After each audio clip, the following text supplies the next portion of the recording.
паспорт контроль туралы айта кетейін.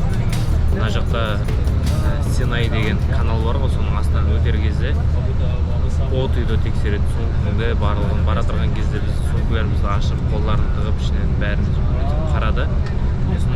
Паспортты қарады. Мен паспортымды алып кетті де, артынан кері водитель арқылы бері жіберді. Сондықтан мен сияқты жүретін болсаңыздар, қобалжып керек емес, егер сіздің паспортыңызды алып кетіп бара жатырса, ішінде ең бастысы виза болса болды. Сосын қайтып келе жатырғанда да қазір Каирдан Шарм-эль-Шейхқа қайтып келе жатырмын ғой. Бұл кезде де тоже тінту болды, ана жақтан қолмен емес, уже андай сканермен өткізіп, сөйтіп сумканы сканерден өткізіп қарады, аэропорттағыдай. Содан соң кеден қызметкері ішке кіріп, бәрін паспорттарды қарады. Жергілікті Египет елдерінің адамдарын бетіп қарады да, қоя салды. Артта бір полицияналық жігіт отыр, соныкі, және менің паспортымды алып кетті де, артынан біздің жүргізушіміз арқылы кері бері жіберді.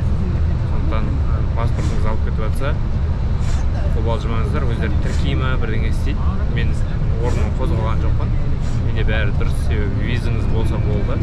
Сізге ешкім ешқандай әңгіме айтпайды.